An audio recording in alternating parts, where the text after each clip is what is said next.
Good evening and welcome to the Defiance City Council meeting on February 4th, 2025.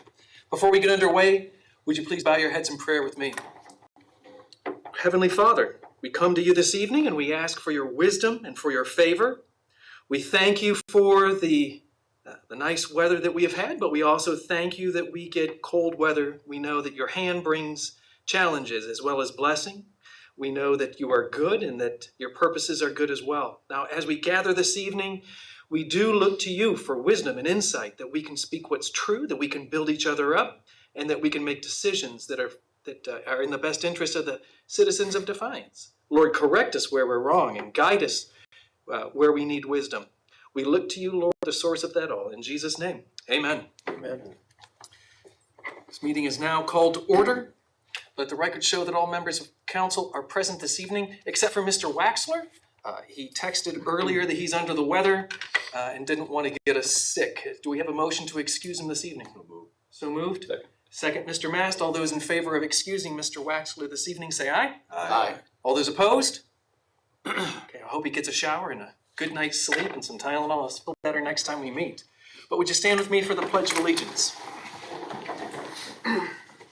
I pledge allegiance to the flag of the United States of America and to the republic for which it stands, one nation, under God, indivisible, with liberty and justice for all.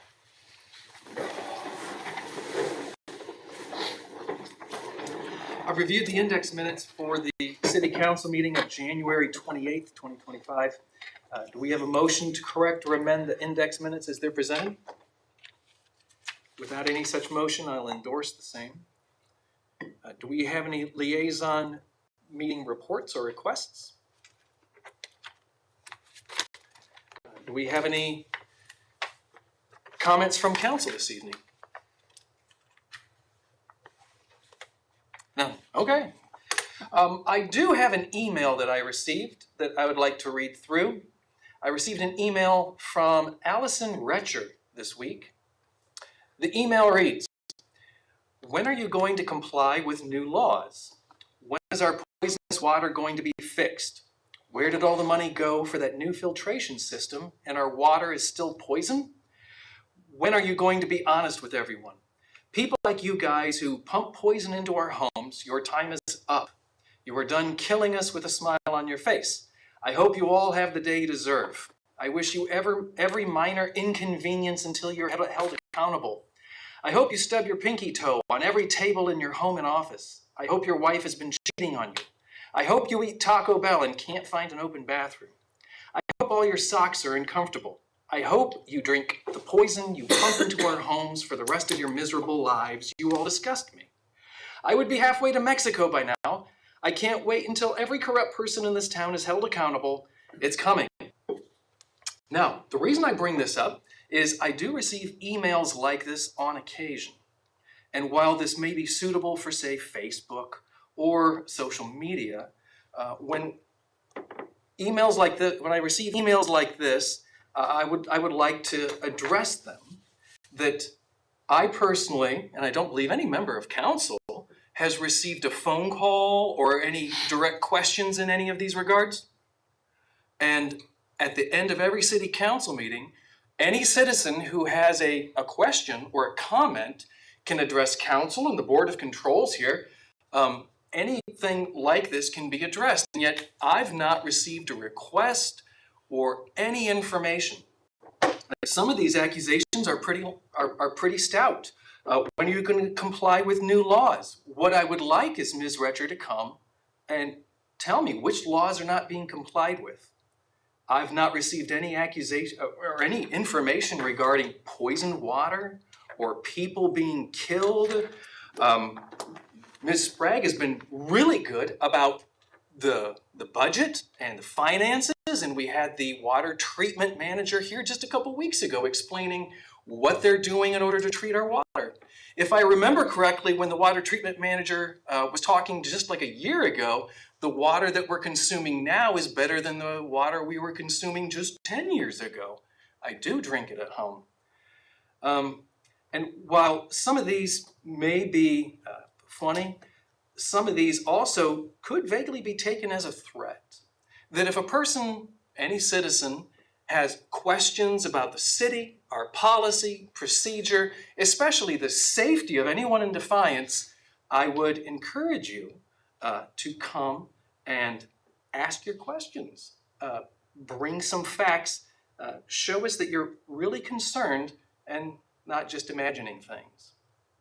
The safety of the citizens of Defiance are preeminent, and some of these things should be kept to private conversation or maybe Facebook. Yes, Mr. Uresti. Mr. Engel was first. Oh, Mr. Engel. For this email, whatever you got, wouldn't it be proper if she got a hold of the mayor or somebody on the board, or get somebody and ask questions or stop in instead of emailing you? She could have done it that way. Yeah, email Lisa. Whatever, whoever. But she yeah, did. email me. there would be proper steps. Asking questions or coming with facts would be helpful. But yeah, you're exactly right, Mr. Engel. That would be the responsible way of handling things. Mr. Uresti. But that is responsible of what you did, reviewing what you received. And those are some things that you really don't want to share because, in essence, accusations. If a person walked up to the mic and was basically talking, you wouldn't let those people do an accusation to anything in regard to the city. Ask a question, but don't accuse. Correct. Don't point it to a specific individual because you wouldn't allow that anyways. It's basically a conversation of a person's thoughts, but not because they want to basically do an accusation to somebody to basically tarnish their image or whatever. That's not what this is for. That's not what those 5 minutes are for, that a person can talk.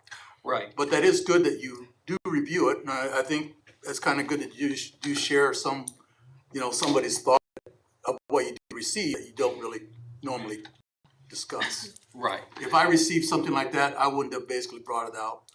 I think you have to have common sense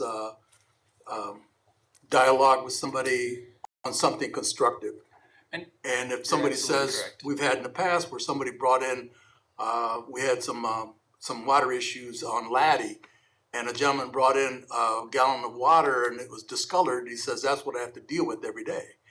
And eventually we did something to the water line because it was I think it was need to loop and basically circular, so we fixed it. But those are good conversations. But as far as accusations, no, I don't think you would allow that anyways. You're very good. Excellent point. And that's all I have.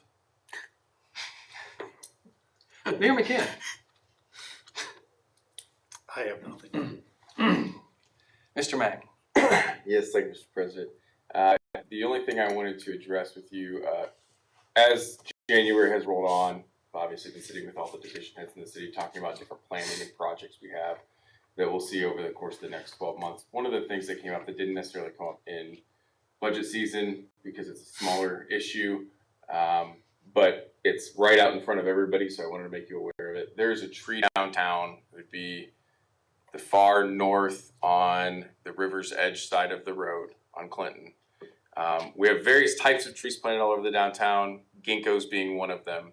You're supposed to plant male ginkgos. This is a female ginkgo tree that got mistaken into the batch and has caused messes and problems with smell and things like that ever since it has grown up. So at the request of Mr. Sarrigan over there, we're going to tear that tree out and replace it with something else over the coming months. So obviously that's kind of a front and center thing that everybody will see, and you will obviously get asked what they're doing. So I just wanted to make you aware of that before we even get any further down the road. That one will be coming out. Is it salvageable? We could plant it somewhere else. Hey, I am just, they give off quite an Yeah. odor. I haven't smelled one recently, so They're bad. It leaves a mess everywhere. Any way you put it, it's gonna be a mess. gotcha. Yeah. Just curious, that's it. Rob's the lilac man, so he wants to obviously plant another lilac at its place. So. But we'll figure that out when we get there. But that is all at this time, Mr. President. Thank you, Mr. Mack. Mr. O'Donnell.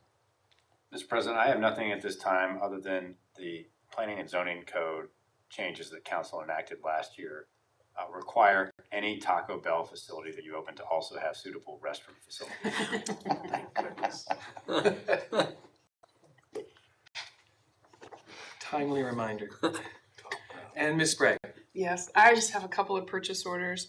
Water pollution control, 2025-00652, Ads LLC, flow monitoring services, 25,605. Water treatment plant, 2025-00651, air products and chemicals, liquid carbon dioxide, 18,000. And police, 2025-00613. This is their Nexus Cloud subscription, 23,172. And those are all budgeted items, just routine for the year. Excellent. Well, thank you. We do have 2 items of legislation for consideration this evening. First reading by caption only, an ordinance authorizing a scope and surface contract for the final phases of a Parks and Riverfront master plan and declaring an emergency. Mayor McCann. Thank you, Mr. President. Members of council, this may well be one of the longest introductions of an ordinance that you've ever had. But yesterday I presented to the Rotary Club a summary of where we're at with our Parks and Riverfront master plan. And as I was preparing last week and yesterday morning, I thought, this would be as good a way as any to bring you up to speed. I know you've been following this closely, but where we're at and what's being talked about out there. So you're just with me here for a little bit. We'll get through this. Mickey Warnicke is here, our city planner, who's been probably as involved in this plan as anyone. And Mr. Sarragan here, our Parks Director, is here as well to answer questions or comment on anything you may have. As you well know, the city's comprehensive plan that was completed a few years back called for this Parks and Riverfronts master plan. And we have completed phase 1 and phase 2 of that plan. We've had several public outreach events. We've done 2 surveys. We've done some research and requests for information on the who is going to provide us with this plan and opportunity analysis report. Phase 2 talks about implementation strategies and plan improvements and some master plan renderings, and we have those renderings, and I believe you've seen those renderings.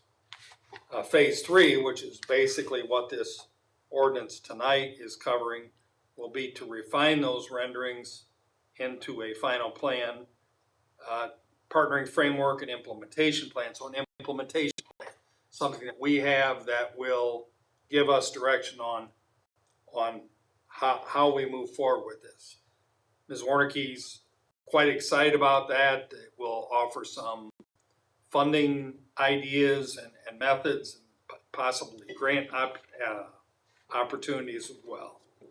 And then there's some communication tools that will be given to us to communicate not only to our elected officials, but also to the community, and then a final master plan, of course.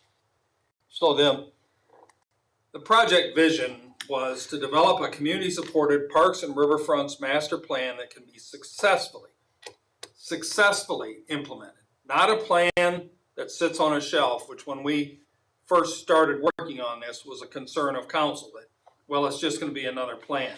No, this is going to be a plan that can be successfully implemented through capital projects, programmatic strategies, and operations.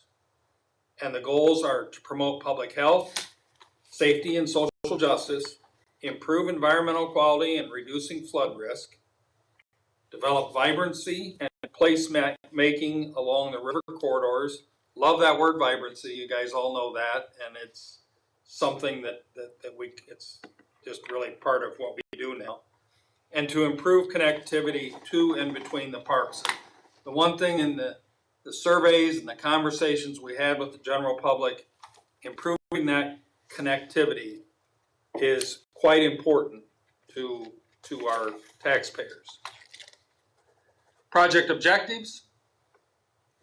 These aren't all of them, but it's a pretty comprehensive list. Develop Gateway Park with Maumee River boat, canoe, and kayak access. Develop canoe and kayak activation nodes. explore a plan to implement shared youth path connections at the confluence of the Maumee and Auglaize rivers, riverfront revitalization and shared youth path connectivity trail system. And those references that you see on there are where these ideas are located. Oh, thank you. In the, where these are located in the comprehensive plan. Riverside park connectivity for pedestrians and bicyclists. Development and funding of Buckman Park on the Glaze is a natural passive tribute park to the Native Americans who resided in the Defiance area. And I mentioned the Rotary Club yesterday. All of this is very important to us here. Personally, Buckman Park is something I would like to get done. It was a promise that I made to Randy Buckman that we would complete Buckman Park, and it would be a tribute to our Native Americans that were here for many, many, many generations. Promote access to parks through programming and communication efforts, while also improving parks to incorporate inclusive park amenities. Identify potential implementation strategies to improve park engagement for all by incorporating inclusive amenities. So what have we done? First thing we did was inventory all our parks, and that may seem like a rather mundane task, but actually it was quite enlightening as we went around from park to park to park and did an inventory of what we had, but at the same time identified the potential for each individual park. We attended a Family Fun Friday event, a lot of people there offering input, led steering committee and stakeholder interviews. So we brought folks in from the community. The steering committee that was established with what I think you would call people that are engaged in our parks, our baseball association, our softball association, the pickleball folks, Little League football, the soccer group. We engaged all of those folks and got their input. And of course, community members and getting their input as well. And we hosted 2 public online surveys, and you'll see some of the information we got from that as well. I'll skip that one. So the Family Fun Friday event, 2 key points on here that, one especially I think, that is worth noting. First one is kids most enjoy the splash pad, understandable, pool, playgrounds, and the musical components. We get that, and they do enjoy that stuff. But it's the other bullet point there on the lower right. There's a desire to have adult activities next to kid activities so they can do something while our kids play. And I don't know that that was ever given much thought. I don't know who made the point, but when you ponder that a little bit, you say to yourself, yes, while kids are off doing this, maybe the parents would like to play cornhole, or maybe they'd like to play ping pong or pickleball or whatever. But parents, grandparents can be involved doing other things while still mindful of what the young kids are doing. So the first survey was held through the month of August last year, and we learned a lot from that. And people were able to go online and present some input. There were 543 responses to that survey, and we were happy with that number. Would you like to have more? Would you say, well, gosh, there's 17,000 people live in the city, but 543 responses is pretty good. And actually the second survey, we did it just a little bit better. But the 5 most important park programs that the question is, what are the 5 most important park programs that you feel the Parks Department should provide? Health and wellness programs, outdoor adventure programs, adult and senior social activities, leisure program, and swimming lessons. And I'll just say, out of that survey, Ms. Sprague, who's involved in the YMCA, is working on partnering with the Y to have swimming lessons at Kingsbury Pool. Not at the Y, not out at Ayersville, but at Kingsbury, so where we can bring people into the parks. And we're excited to see how that will develop from here. Another question, what are the first 3 words that come to mind when you think of Defiance, Parks, or Rivers? And these are all great words.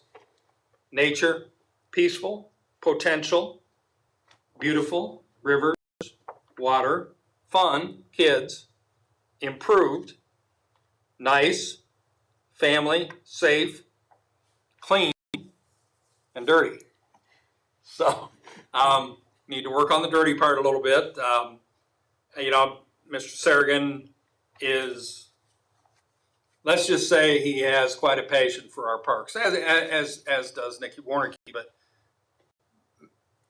Mr. Sargan walks the walk when it comes to the park, and I will tell you, he works very, very hard. Something he did this past spring that I was excited about, and he was excited about as well. We, probably 2 years ago, we toured all the restrooms in all the parks. And we had a checklist for each restroom facility and made some recommendation for some upgrades. And Rob took that and ran with it. And he put in a lot of new soap dispensers, towel dispensers, tissue dispensers. But what he did that he was very, very excited about, we were excited with him, was he put real mirrors in our restrooms. Took out the stainless steel mirrors and put in real mirrors because we felt like we'd moved our parks to a point where people would respect them enough to leave those things alone. Sadly, we were wrong. The mirrors were broken, the dispensers were ripped off the wall, and Rob's Mr. Enthusiasm most of the time, but I'll tell you that got him down. And I felt really, really bad for him, but we'll rebound from that and we'll work through that. I will say with our camera system, we were able to catch some of those folks, and generally they were juveniles that had to go before Judge Strasbaugh, and Judge Strasbaugh, as part of their punishment or sentencing, included they had to write me a letter. And so those letters were from those young people apologizing for what they'd done and promising not to do it again. But we're not going to give up on these parks, and we're going to try and curb the vandalism. And I just wanted to mention that. Another bullet point was if there was better connectivity and safer pedestrian routes to and from the parks to Defiance, would that encourage you to visit more often? And nearly 62% of the people said yes, they would. That's a big number. And only 12% or so said no. The difference to those two must not have an opinion one way or the other. But 62% said if they could safely move around between parks, they would visit more often. Some of the preliminary sketches will show how we're addressing that. Another question on the survey, do you use local rivers for water sports or boating? Including non-motorized activities like kayaking and canoeing. 30% of the people said yes, 24% of the people said no, but they'd like to, and 45% said just no, they don't. And then you can see the utilization by the rivers. Most folks using Maumee and Auglaize, but I do know, because I live on the Tiffin River, that there is a fair amount of canoe and kayak activity up and down the Tiffin at all times. I can just hear them talking when they're down there going by. And if you say, people said no, the 45% of the people that said no, asked why, said they don't own a boat, kayak or paddle boat. And we're trying to figure out a way that we can have access in parks near the river to rent a kayak or rent a canoe, along with the paddles, of course, and life vests. And Mr. Mack's been working on that. We thought we were close last year. Deal didn't quite work out, so we'll be revisiting that issue very soon. Also commented that poor water quality of the rivers kept them out. Rivers aren't maintained adequately. 12% of the people said they prefer dry land. My dad would have fallen into that category. There is not easy access to the waterways. Other reasons, and then I use waterways in other areas outside of Defiance. So, couple things there that we can work on a little bit and will, but I thought that was interesting. What facilities should the city of Defiance focus on? Top 5 answers: improving existing park sites. We couldn't agree more. We're not interested in building new parks per se. We're just interested in improving and working on what we already have. Paved pedestrian and bicycle trails, upgrading our restroom facilities, canoe and kayak launches, and connectivity between the parks. A lot of what we've already talked about, but those are 5 points that are emphasized and certainly 5 points that are achievable. Identify the top 5 park activities you and your family would be most likely to participate in if available. Nature Center, outdoor education, bike trails, BMX, sledding, ice skating. So when this was first presented, it's that ice skating component that 40% of the people said they would be interested in is really what motivated the group family to step up and make that ice skating products available that we used down at Kingsbury over the Christmas holiday. And that's been very well received. And we hope over the next few years that we can make some improvements on that ice skating because it was very, very nice. Organized programs. We don't really have a Parks and Recreation division at the city. We have Parks Division, but not Parks and Rec. We've left the rec side to Defiance Baseball Association, Girls Softball Association, I mentioned them before, the league football, of course the soccer group, the pickleball group. We left it to those individual groups, and they've done a wonderful job. All of those groups do a wonderful job with the money that we give them.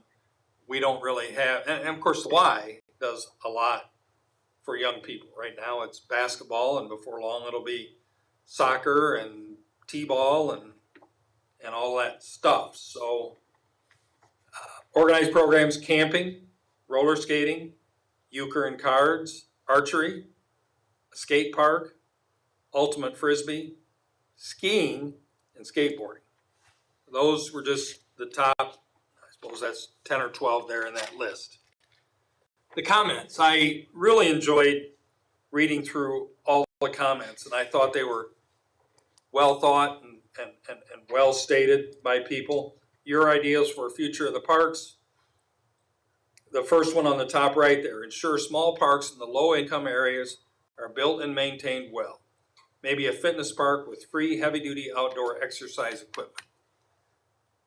As you all know, we've made significant improvements to what used to be Compo Park, now is the East Side Park. And when I made that point yesterday, one of the Rotary Club members spoke up and said, as you make improvements to these neighborhoods, and certainly that would be a good example, we not only made improvements to the park, we completely rebuilt Carnes Avenue and have done other things on our east side, the roundabout there by Speed's Repair. All those improvements, he said, what I notice are people are starting to fix up their own homes. And we've talked about that before.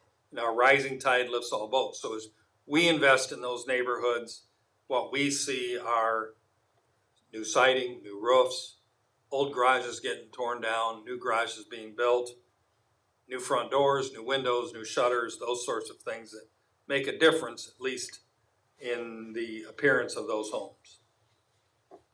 This one comes up repeatedly. I would love an indoor park for year-round access, more accessibility at all parks. Pontiac Park would be good for both a public, free dog park and a skating rink, as both would handle I'm not sure what that is, with proper construction. Just a reminder, I know council knows this, but Pontiac Park is not a city park, it's a metro park. We work well with the Metro Park Board, and we continue to make improvements to that park, and we certainly appreciate their contribution. They've been very heavily, the Metro Park Board been very heavily involved in this Parks and Riverfronts master plan. We need more things for the kids and teens, something that keeps them out of trouble, connects them to the community and nature. I think we all can agree with that. Defiance really needs a fully enclosed, inclusive park. Amphitheater for more live music to promote local music, scene talent. Look at Toledo's new Glass City Park. We have walking trails, community area, great area to do so many things. So we've looked at what's going on in Toledo. Fort Wayne we've made several trips over to Fort Wayne to see what they are doing there as well. Another simple request, availability of drinking water in our parks, shaded walking trails. So we're reading all those things and working with the company that's working on our plan. Next community survey went out from November 14th through December 2nd. 599 responses listed the top 4 parks, and in the folks' opinion was Deal, Riverside, Reservoir, and Bronson. Folks really like the boardwalk at the Reservoir, and it often would come up that they'd like to see more of that. So this was one of the concepts that came through, and you have this presentation in your Dropbox. It's kind of hard to see those up there on the TV, but once you get them on the paper, they're a little bit easier to track. The first concept is focusing more on right downtown, Kingsbury, Gateway, and Gateway on both sides of the river, really. Riverside, of course, and Buckman Park. And these are more on the connectivity side. And there, I know we are discussing, and Mr. Mack is our hiker on our border control. Mr. O'Donnell's the jogger, but having these available to us and having their input on these walkways has been very, very helpful to us. But what we're trying to do is get more people closer to the water. Everybody wants to see the water and be down the water. We went down to Riverside sometime through the summer and walked all the way through the park, all the way down to the Auglaize River, and then walked along the river for quite a distance. And we're really, really, really impressed with what we had available there. And it was very walkable, as it is today.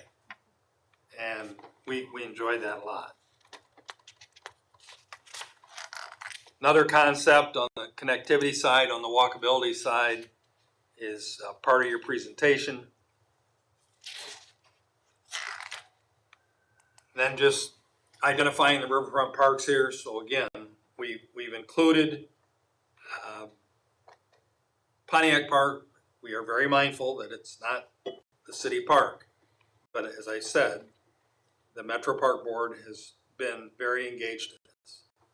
Of course, we've included Kingsbury, Buckman, Gateway on both sides, and we consider the foreground around the library a park as well. And then here's just some concepts of what can be done. I will say concept 1, I nixed that fairly early because it involved removing the ball field down at Kingsbury. And I basically told them I would probably get lynched at Kingsbury if we tried to remove that ball field down there. And it's, there's a lot of tradition in playing baseball at Kingsbury when you're a little leaguer.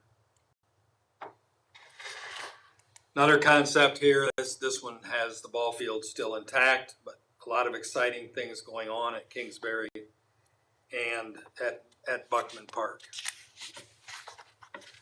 So next, where are we at next?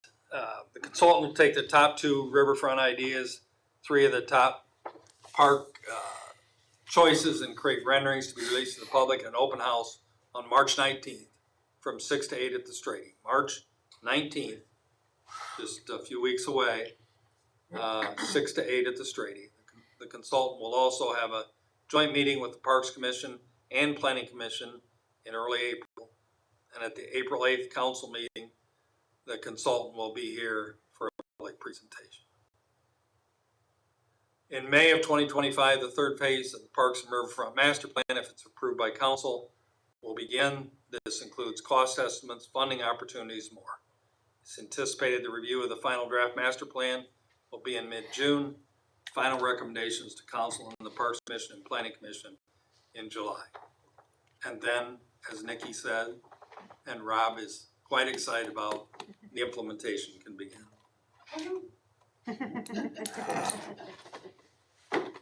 Questions? Mrs. Mrs. Crutch. Crutch.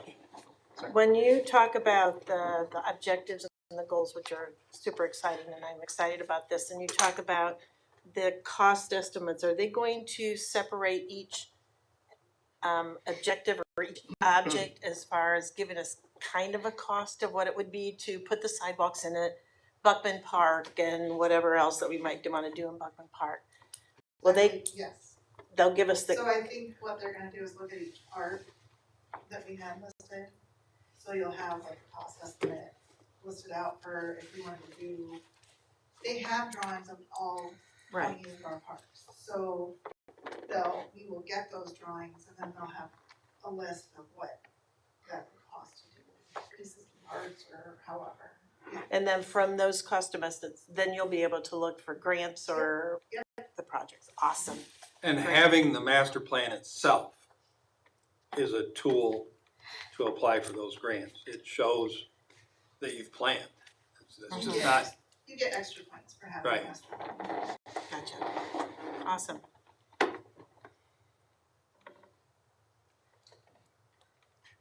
Any other questions or comments in this regards? Go for it. All right, then what are council's wishes? So, well, on this presentation, Mayor, thanks for that, and if there's no further questions, motion to suspend and call. We have a motion to suspend and call. Second. Second, Mr. Engel. Mr. Corbett? Yes. Mr. Hancock? Yes. Mr. Rusty? Yes. Mr. Mass? yes. Mrs. Crutch? Yes. And Mr. Engel? Yes. Motion to adopt. Motion to adopt, Mrs. Crutch. Second. Second, Mr. Hancock. Mr. Hancock? Yes. Mr. Rusty? Yes. Mr. Mass? No. Mrs. Crutch? Yes. Mr. Engel? Yes. And Mr. Corbett? Yes. Right. 1, 2, 3, 4, 5. With that, this ordinance is adopted.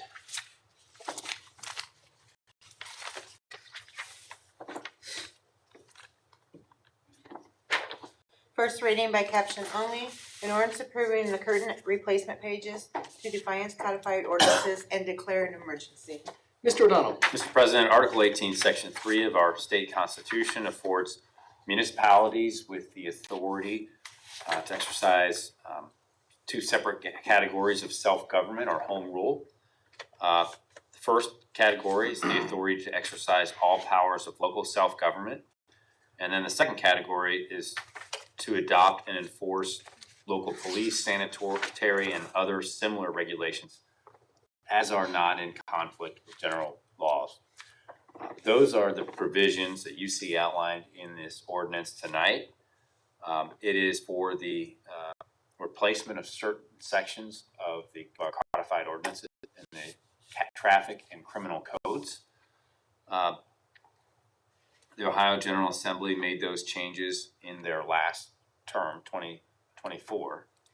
And they range from things like the implementation to of the marijuana or cannabis control program, the parameters of when that's allowed for adults, as the voters chose to permit in the with the constitutional amendment, and then other things are like some law changes, state law changes regarding stopping for school buses. Now there's a 10-foot rule, and the General Assembly even put in there that if you're a motorist and you see children loading or unloading on the bus and do not stop, even if the signals are malfunctioning, it's still a violation. So there's items like that in there. The state legislature decided they wanted to change. Every year or so, we we like to align our local ordinances with those portions of the state code, mainly to comply with Article 18, Section 3. And because they are general laws that our police powers must match. Do we have any questions for Mr. O'Donnell? What are council's wishes in these regards? Mr. Mast? No further questions, motion to suspend and call. Motion to suspend and call? Second. Second, Mr. Corbett? Mr. Rusty, Yes. Mr. Mast, Yes. Mrs. Crutch, Yes. Mr. Engel, Yes. Mr. Corbett, Yes. and Mr. Hancock. Yes. Motion to adopt. Motion to adopt, Mr. Mast? Second. Second, Mr. Engel? Mr. Mast, Yes. Mrs. Crutch, Yes. Mr. Engel, Yes. Mr. Corbett, Yes. Mr. Hancock, Yes. and Mr. Rusty. Yes. With that, this ordinance is also adopted. With the items of legislation addressed, are there any citizens' concerns that council brought this evening? With that, do we have a motion to adjourn this evening? So moved, Mr. Corbett. Second, Mr. Mast. All those in favor of adjourning for this evening, say aye. Aye. Aye. All those opposed?